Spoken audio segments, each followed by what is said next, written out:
Hello, happy Tuesday. Welcome to PCAP's Native Prairie Speaker Series.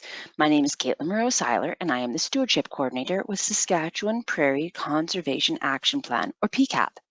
Today, Brandon Burda will be speaking about a needle in a haystack, the search for important and critical bat habitat in Saskatchewan. I'd like to start by stating we respectfully acknowledge that we are on the traditional territories of many Indigenous nations and communities, past and present. For millennia, they have worked to protect these landscapes and the life these areas sustain. I'd like to thank these original caretakers and acknowledge the ongoing work and presence of Indigenous peoples in Canada today. Just a little bit of housekeeping before we begin. PCAP's Native Prairie Speaker Series is a monthly presentation, either in the form of a webinar or an in-person talk in the Saskatchewan community on anything to do with Native Prairie conservation or species at risk. Keep an eye on our website or social media for upcoming webinars. All past webinars can be found on the PCAP YouTube channel, and this webinar will be uploaded there in the near future. I'd like to take a moment to note that financial support for today's webinar is provided by our presenting sponsors, Eco-Friendly Sask, Saskatchewan Cattlemen's Association, Sask Energy, SAS, and Wildlife Habitat Canada. Our supporting sponsors are Camp Wolf Willow, as well as Environment and Climate Change Canada. A reminder to all of our listeners out there, if you have any questions during the presentation, please feel free to type into the question section of the webinar dashboard at any time during the presentation. And if you're on a cell phone, you could send your question by chat to the organizer. Questions will be answered at the end of the webinar. Now a bit about today's presenter. Brandon Burda is a research technician at the University of Saskatchewan in Dr. Jeffrey Lane's lab. Previously, he completed his master's at the University of Regina looking at the habitat selection and population trends of sharp-tailed grouse in the prairies of Saskatchewan, which, if you're interested, can be found on our YouTube channel archives.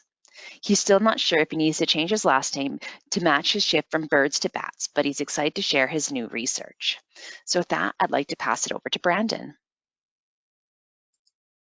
Okay, perfect. And I think you can take it away.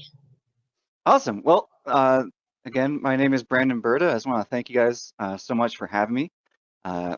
Sorry that I wasn't able to arrive in person.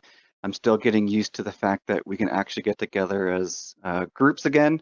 So I'm just used to everything still being online. And so today I just want to kind of give a bit of an overview of some of the work that we've been doing here at the University of Saskatchewan, and in particular the stuff that SODCAP has been really helping us out with. As you can kind of imagine, this last year and a bit has been pretty rough as far as how COVID has affected our ability to be able to do things. But thankfully, by kind of working with SODCAP, we've been able to actually put out a whole whack load of detectors we'll kind of get into. And it's been a huge, huge boon for us as far as being able to do some of our work. And so kind of one of the first things that people kind of question when you're working with bats, you don't really think about them all that often. And so the big question is, why? Why on earth would we look at them? And outside of, why would you climb a mountain? Well, it's because it's their kind of answer. Bats are actually really, really important to us as humans. It's kind of one of those things that we don't necessarily think about, but they've done some kind of research in looking at how bats kind of go around eating lots of insects, and they believe that they offer roughly around $4 billion worth of pest control for the agricultural industry in North America alone, which is pretty impressive when you think about all these little guys flying around eating way over their body weight in insects practically every night. Outside of North America, bats are also really useful for pollination of things. And so if you are a fan of tequila, you can thank a bat, as they are one of the principal pollinators for the plants that tequila comes from. And another really big thing as to why a lot of research now is starting to pop up for bats is that their numbers are starting to drop very alarmingly across all of North America. And there's kind of two main reasons as to why that's happening. The first being white nose syndrome, which we'll get into, as well as wind turbines, which are also starting to have a lot of effects on their numbers as well. And so lastly, there's also just not a lot known about bats. They kind of suffer from the exact inverse of birds, where with birds we see them all the time, every day. They're practically everywhere, whereas bats, they're flying around at nighttime where we can't see them, and they're very hard to identify even if you do see them kind of zip by at night. And so just kind of going into the bats that we have here in the province, we actually have 8 different species of bats, all of which are insectivorous, which means that they're all going around munching on all the different things that fly around the air. There is kind of a bit of a myth going around that they eat all the mosquitoes everywhere. And while they do love to munch on mosquitoes, they're definitely more interested in moths. And it's believed that they offer roughly around $4 billion worth of pest control to our agricultural industry, with some estimates going up as high as like $57 billion worth of kind of pest control abilities. And what's more, if you're a big fan of things like tequila, a lot of bats are actually pollinators as well. And you can thank a bat the next time that you have yourself a drink. And so another really big thing though about bats, and the reason why a lot of bat research is being done right now in North America, is because that their numbers are dropping drastically. And there's kind of a myriad of reasons as to why. The two really big ones, and if you've been listening to some of the PCAP talks, you probably have heard about them, but white nose syndrome and wind turbines have really been affecting their numbers. And as well, not a lot is known about bats. As I kind of mentioned, a lot of research now is being done on bats, but a lot of that is because we just didn't know a lot about them before all these things started to kind of impact their numbers. They are very much out of sight, out of mind, and so a lot of questions need to be answered before we're even able to kind of get to trying to figure out how to tackle these issues with white nose and wind turbines. So kind of going into here in Saskatchewan, we're actually lucky enough to have 8 different species of bats that call Saskatchewan home. And they're all insectivorous, which means that they only go after insects. And you can kind of break them down into 2 really easy groups. That is the migratory bats and the non-migratory bats. And basically what this means is that for the non-migratory bats, that they will stay here year long. And these are the ones that our lab in particular is very interested in, as they are the ones that are most likely to be impacted by white nose syndrome, and are the ones that are kind of the most impacted right now as far as their numbers decreasing. In particular, the little brown bat and the northern long-eared bat, which are pictured here on the right. You can see kind of a little bit of the difference in the size of their ears, but as far as the bats go, I was kind of joking before that all bats are effectively a little brown bat in disguise outside of the migratory ones. They're all very, very similar in their looks, but these 2 species in particular for Saskatchewan are endangered thanks to white nose syndrome. And the little brown bat in particular is very shocking because at one point they were the most populous bat in all of North America. And to date, right now, there are some places that now effectively no longer have any little brown bats because of white nose. And so you might now be asking, what on earth is this white nose disease? Well, it's a fungus that was introduced to North America roughly around 2006.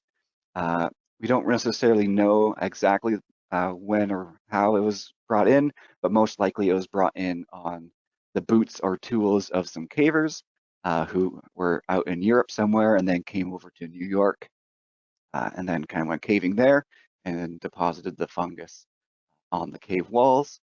And what this fungus does is that while the bats are sleeping during their hibernation, it'll start to grow on them. And so you can kind of see a picture as to why it's called white nose syndrome. It tends to form in the areas where there's lots of moistures on the bat. And so the nose is a perfect little spot where a lot of air is moving in and out. But it grows on the bats. And what it does is that it attacks their wings and it starts to kind of drain away at their fat reserves and their water. And effectively, the bats need to wake up in the middle of winter to kind of clean the fungus off of themselves. And in doing so, they're burning even more of their fat reserves.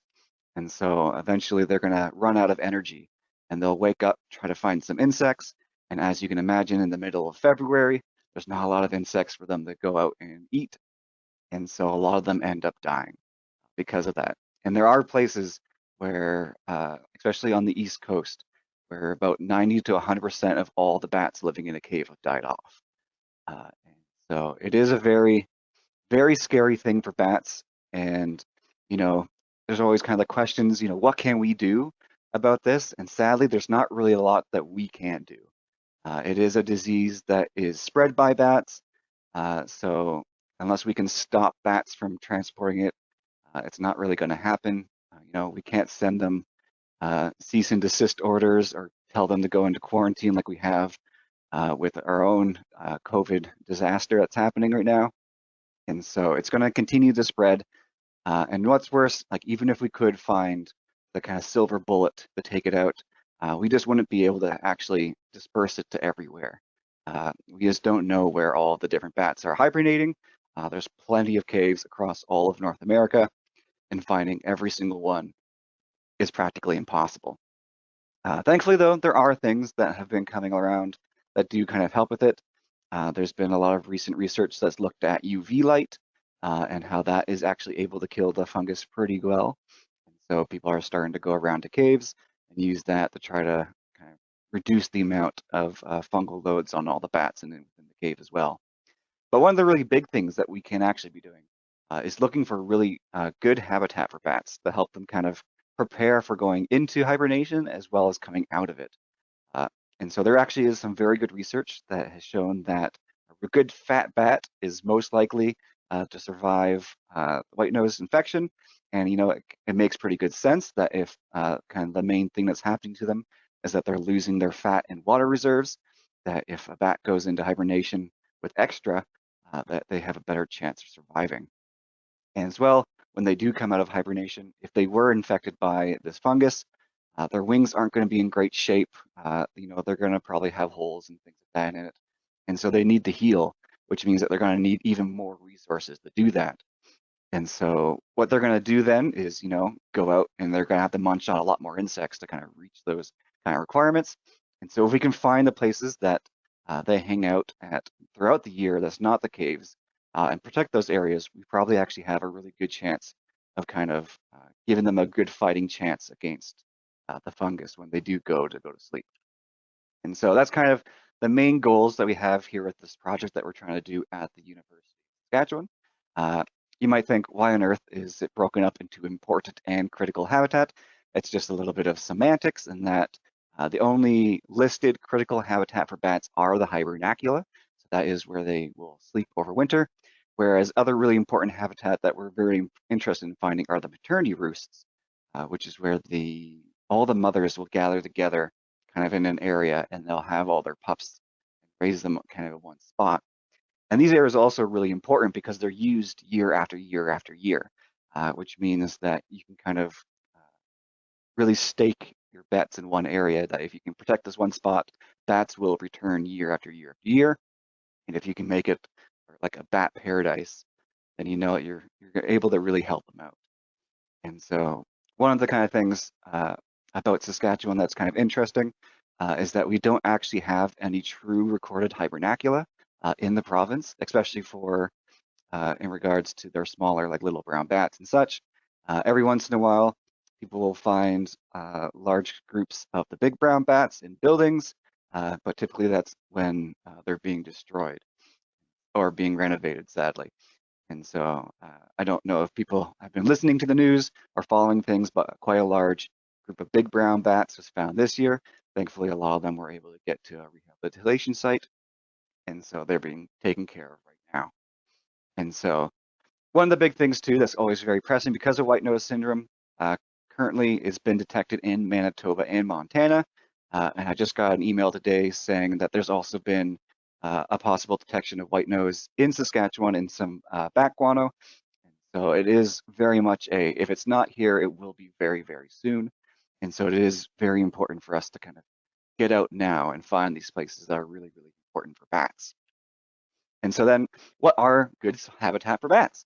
Well, as I mentioned, all of our bats are insectivorous, which means that they're going to be in the areas that are very good for insects.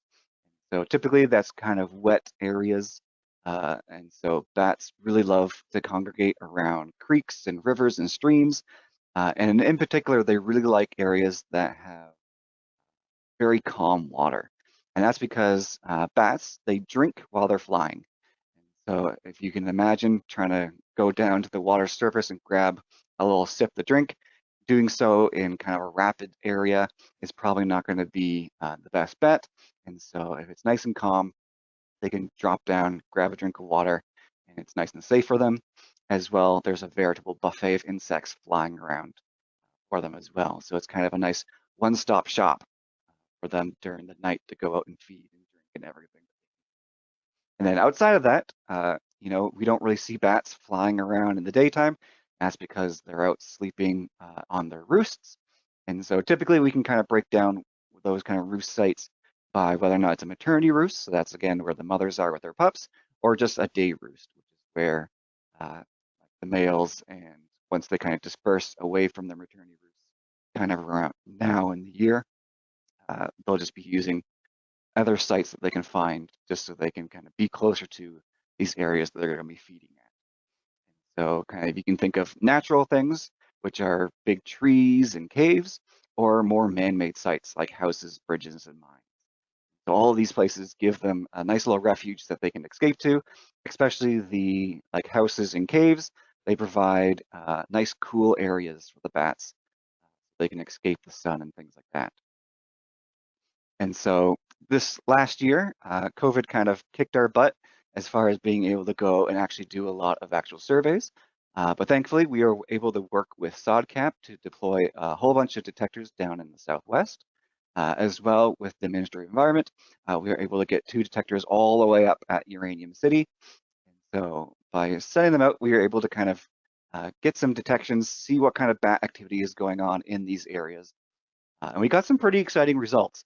In total, we had over 43,000 detections, which were auto-identified as being actually bats. And so all 8 species were detected. And so that includes both the northern long-ears and the little browns, which are our 2 endangereds. And one site in particular had almost half of our little brown detections. Very, very exciting as far as being able to go out and kind of check out this site, as we might be able to find another large maternity roost in that area.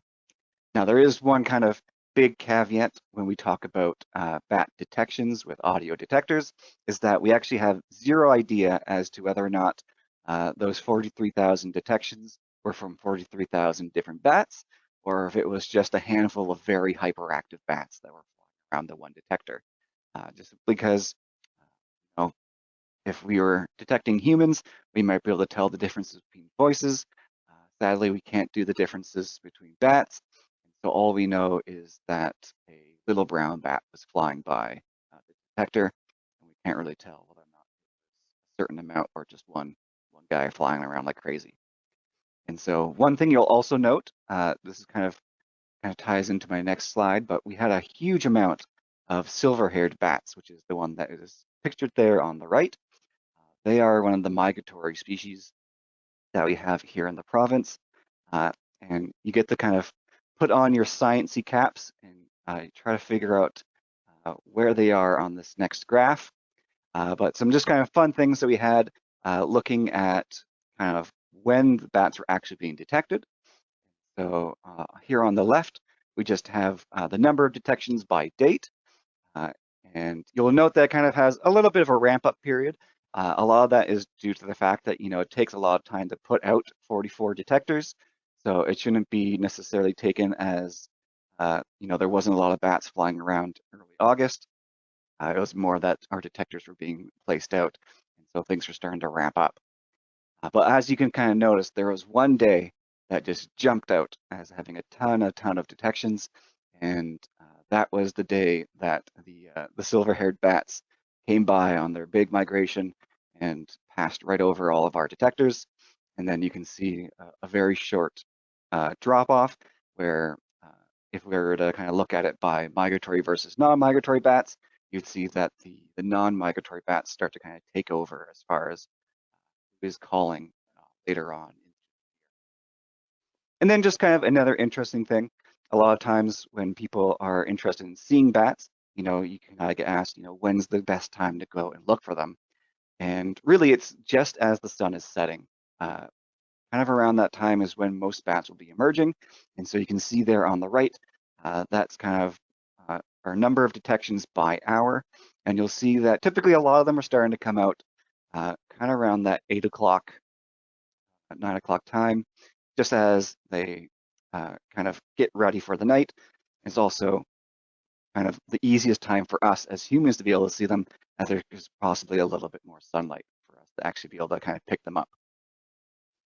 And so sadly, like I mentioned, we weren't really able to do a ton of things last year just because of COVID. But this year, a lot more things are able to happen. And so we have a lot more detectors out again down in the Southwest, looking for maternity roosts and other really good habitat.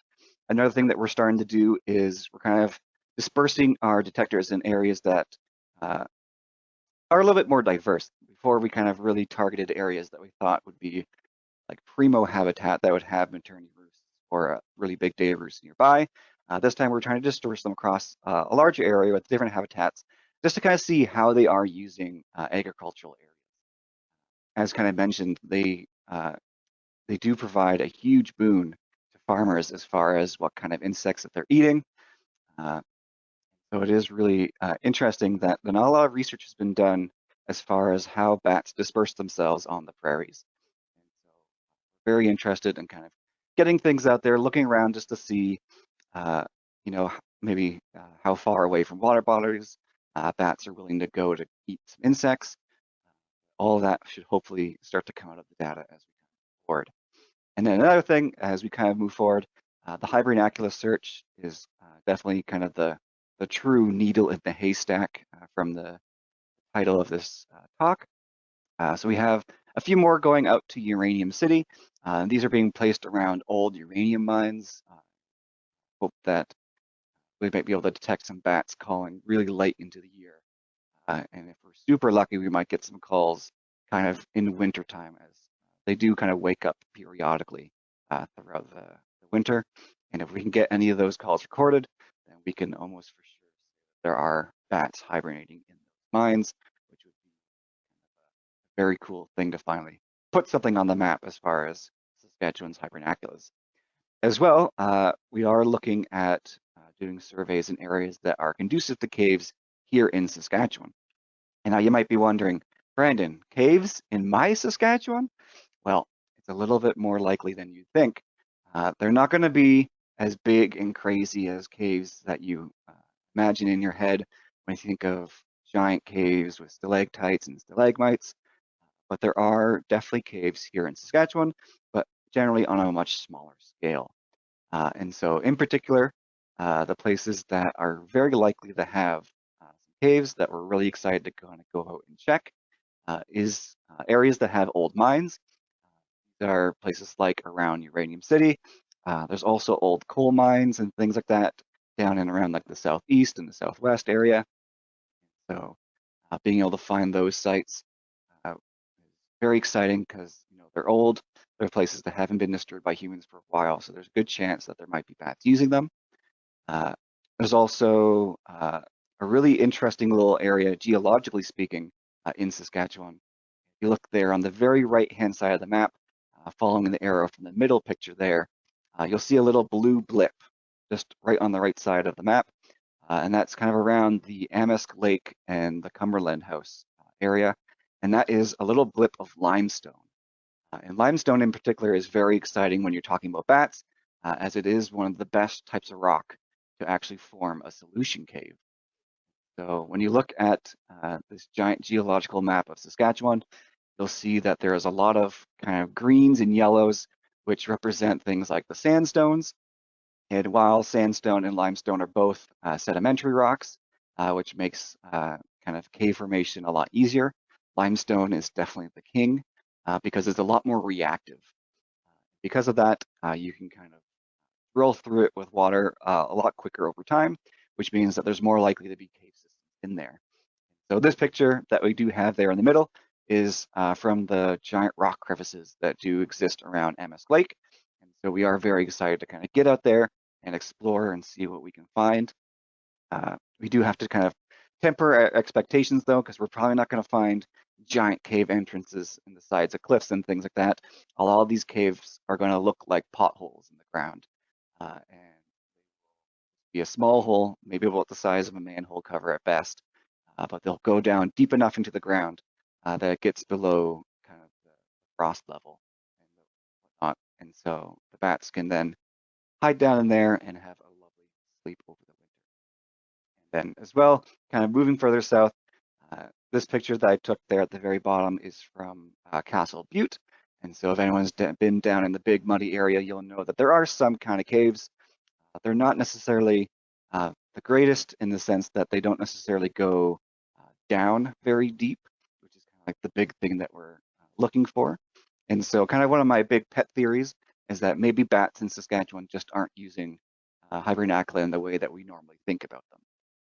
Typically, we think of big caves, big hibernacula with hundreds or thousands of bats hiding out in them, but maybe they're using smaller things, something more akin to like a snake hibernacula where you have a smaller hole that does go very deep, but doesn't necessarily have that huge chamber that can hold everyone in it. But it is something that we're kind of going out looking around for. We're very hopeful that all of our detectors that we're able to get out, that we might be able, at least be able to detect some very late recordings. And once that happens, we'll be able to do more on the ground tracking. So kind of want to say thank you to everyone for coming out and listening. Also a big thank you to all of our sponsors and our collaborators, especially those who have been going out and helping our detectors get placed out, like the Ministry of Environment, the South of the Divide Conservation Action Program, as well as Nature Conservancy. Without them, a lot of our work wouldn't have been happening so far. So definitely a big thanks to them. And again, I just want to thank you all for coming and listening. If you have any questions, I will be happy to try to answer them. Thank you so much, Brandon, for the awesome presentation. It was really amazing, and for all of your work towards bats, especially the little brown Myotis, which we all know is endangered. There's one question from our listeners so far, and to any of our listeners out there, if you have any more questions, just feel free to type it into the question section of the webinar dashboard. So our first question is from a listener named Susan, and she's wondering, how confident are you in your species identification, and did you vet your calls? So I will say that we've been doing a little bit of the vetting, but it is all done by the auto detection of the kaleidoscope, so it's definitely not 100%. The main reason that we've been using the kind of auto detections instead of going through them all manually is that we did record like 100,000 different recordings, and so going through them all manually would just be a huge time sink. But we are trying to go through at least once we kind of get them auto detected, then samples to make sure that it is what it is that it's saying. And sadly, there are a few calls that do sound very similar. Silver-haired and the big browns in particular are very much kind of almost interchangeable as far as calls. Okay, sounds very challenging. Yeah. Another listener named Britt is wondering if there are any volunteer opportunities with your work. So right now there isn't really anything. If you are looking to help out though, we definitely have, like I mentioned, we have a lot of detectors. And if you have areas that you think of that are really cool and probably have a lot of bats, I definitely would love to hear from you, and I could definitely buy a bat detector or two to kind of get out into some of these areas that you think might be spots. We're always happy if anyone wants to kind of go out and look around for anything that they think might be a really good spot for bats. Like I was kind of, the whole name of this talk is that it's a needle in a haystack. There's a huge province to search, looking for small clumps of bats across everywhere. So if you're willing to help out, we're definitely happy to have you, and I'm more than happy to try to get you guys some bat detectors and things like that as well to kind of really be able to help out. Awesome. So one of our listeners was asking specifically about private landowners offering an area to place some of the detectors. So the best way for them to touch base with you would just be to send you an email? Yeah, that would definitely be the easiest. My email address is just brandonburda@gmail.com. Hopefully my name is spelled out on the thing for this, but yeah, definitely send me an email. I definitely love to get in contact with you. Perfect. Imagine at some point there will be some more like master students or PhD students who will kind of join into the lab to start working on all this data. And so I'm sure they'll also be very interested in getting contact with everyone as well. Awesome. Yes, so we have quite a few questions coming in here. I'm not sure if we'll be able to get to them all, but there's a listener named Digit that's wondering if it's possible if bats are overwintering in homes and buildings in smaller numbers. How likely do you think that is? So it's definitely possible, though it's really species dependent. From what I know, big brown bats in particular are very much willing to overwinter in people's houses and things like that. I have heard about some cabins having like little browns in the winter, so it's definitely like a possibility, but it's most likely to be the big brown bats using those sites and not necessarily like the little browns. But yeah, it's Okay. definitely a possibility. And if you think you know of a spot, an easy way to know if they've been spending a long time there, look on the ground, and if you see a big pile of poop, or as scientists like to call it guano, then you'll know that you're in a good spot for bats. Okay, awesome. That is good to know. A listener named Dina is wondering if you've ever used the acoustic identification tool that attaches to your phone. I actually have never used one of those things, but they are very, very cool. I know that Wildlife Acoustics makes one, and I know there's a few other kind of brands out there, but they are awesome, especially for kind of just going out to like a creek. You can attach it to your phone, kind of listen in, and then you can like actually like pitch shift it so you can actually hear the bats as they're flying around and echolocating. Very, very fun, very cool, and kind of uses a very similar program to what we're using as far as like the auto IDs go. So like, it's not perfect, but it's definitely closer than what you'll get from trying to look at this little bats flying around. That's really cool. Yeah, that sounds really neat. I would love to have one of those. I'm just curious. Yeah, no, it's high on my list of cool things at some point I want to grab. Yeah, for sure. So listener named Adam is wondering if you're relying solely on detectors to narrow the search, and if there are plans to deploy transmitters once you've refined a search area. So like right now, it is simply detectors. Uh, this is kind of like only like the first year as far as actually doing search. So we are hoping to kind of use the detectors, find an area that is what we think is very, very good, and then yeah, kind of going in uh, on foot to kind of look into those kind of areas that have the actual roots.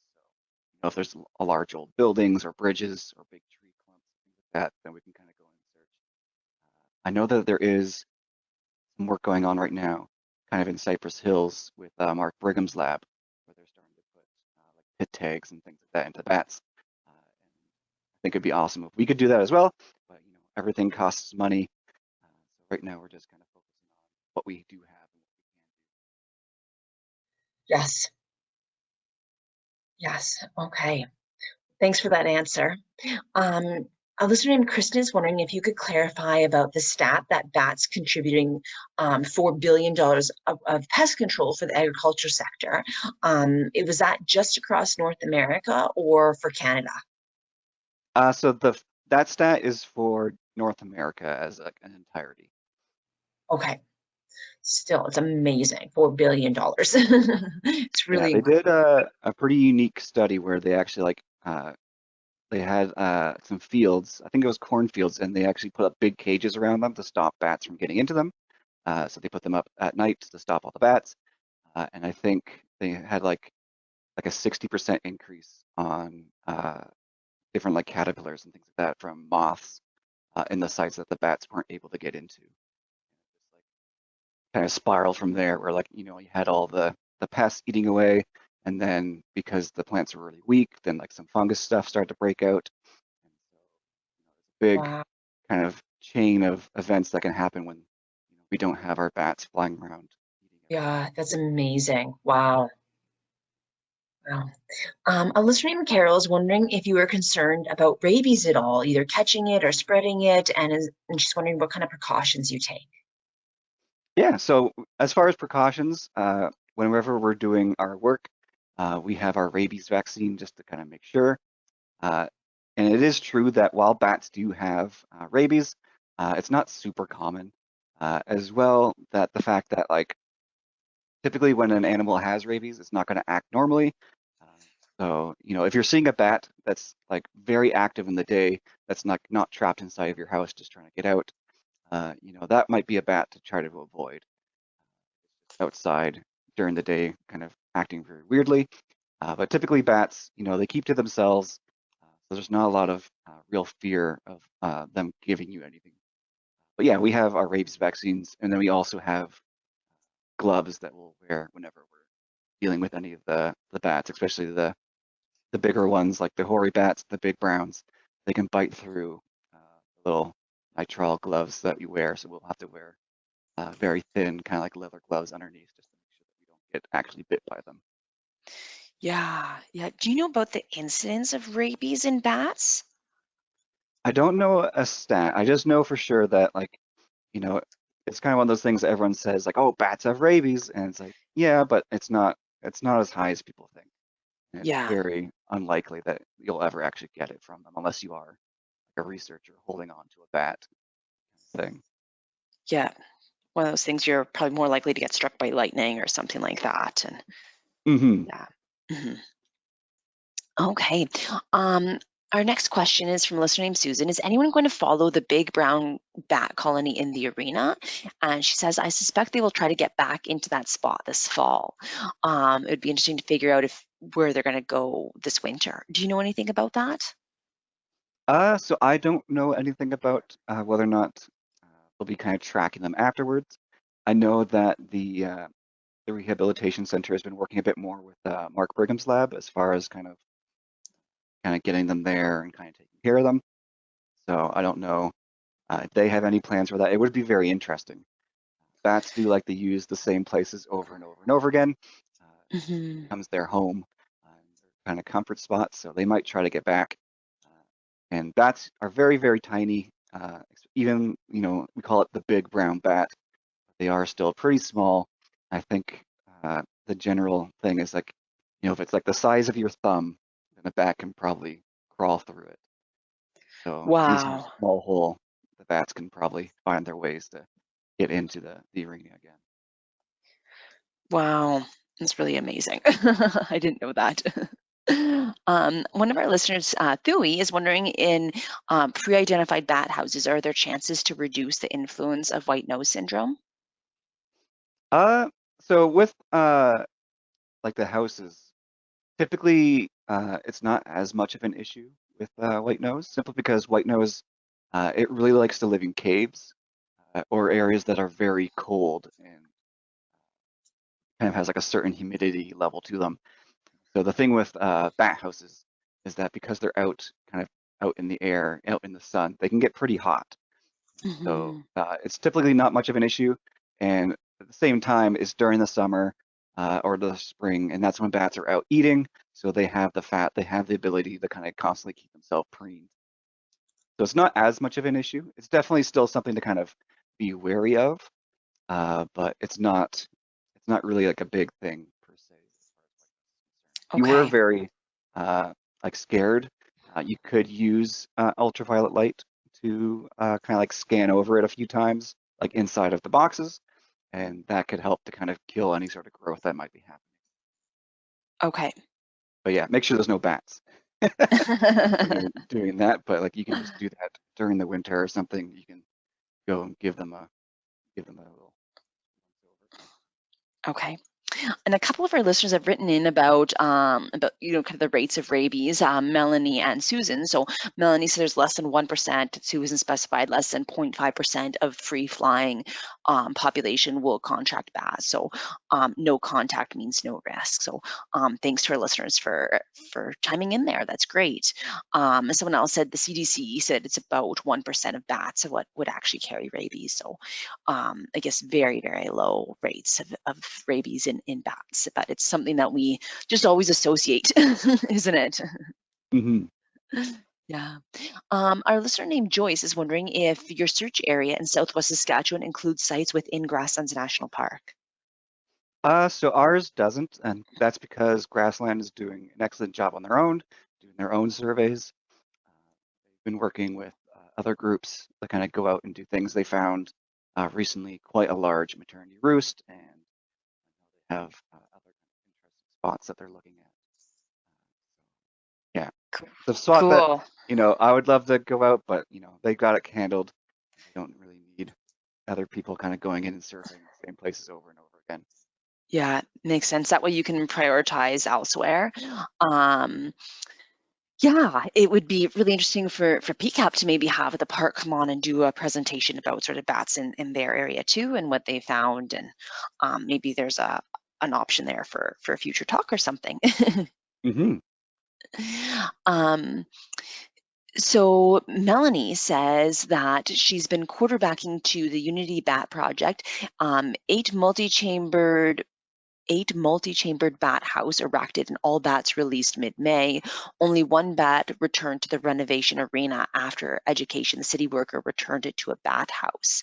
And the recreation worker is monitoring the bat houses in the arena. So that's kind of the answer, I guess, about the arena. Cool. Thanks, Melanie, for chiming in there. Melanie also mentioned that there is a wildlife rescue society, and they have permitted rehabbers who will rehab and release bats. There's lots of education there, and the phone number for that is 306-242-7177. So if people are have issues with bats in their house, that would probably be a great resource. Mm-hmm. So Awesome. Thank you. Yeah, thanks, Melanie. And then Kristen has also mentioned too that the prevalence of rabies by bat species has been found in Alberta and it's been sent to be tested. And they found that big brown bats, the prevalence of rabies is about 5 to 10% of those tested. And hoary bats that have been submitted for testing to have a very low infection rate. And there's been very, very few rapid hoary bats found. And little brown bats are by far the most common in Alberta. And the rabies virus has decreased significantly since the 1970s and it's all but disappeared since then. And silver-haired bats, the prevalence of rabies in there is erratic, ranging anywhere from 0 to 18%. And the infection rate is affected by the low number of these bats that are tested. So thank you, Kristen, for pitching in there. Now, Brandon, I heard a stat that the little brown Myotis is predicted to be functionally extinct by 2026. Is that still the case, or do you think there's more hope for the species than we once thought? So I don't know anything as far as whether or not like that prediction itself has changed. I've definitely heard it before, and it is something that, like as far as like if white nose kind of continues on its trend, we're definitely going to see huge decreases in their numbers. But there is like a little bit of a light at the end of the tunnel. There are some colonies out in like Ontario and kind of along the East Coast that are starting to stabilize again now after kind of losing that like kind of like 90% of their colonies. So like there is kind of hope that there is like some genetic resistances that might be kind of in these bats, or they might just be the bats that are more kind of predetermined to go out and get super fat before coming into hibernate. So we're hopeful that there's definitely ways for the bats to kind of bounce back, but it's going to take a really long time. Mums typically only really have like one pup or so a year, and so the bounce back is going to take quite a long time, especially to reach kind of like the numbers that we used to have. Millions upon millions of bats have died because of white. Wow. Yeah, that's really amazing. Do you know if anyone has studied the impact of the loss of bats, like especially related to their role in pest control for agriculture? So if we lose, 90% of our bats in the next few years, what would that mean for the rest of the ecosystem? So like kind of like the part of why that like that one study was done was to kind of look at what will happen when bats disappear, and so that's kind of their ideas was kind of find the economic benefit of bats so that we can then kind of drive home just how important they really are. So I don't think there's necessarily like a super good idea beyond just knowing that it's probably going to be pretty bad, because bats do play such a key role in kind of maintaining a lot of insect species. Yeah. It's just kind of a sad thing, but the fact that like just not a lot of research in bats was done beforehand. So Yeah. plenty of articles where people were saying that, they came to us asking about, bats hibernate like in North America, and we're like, wow, well, we don't know. We've never done anything on that. Kind of became a very, very rushed operation to try to find out as much information as possible.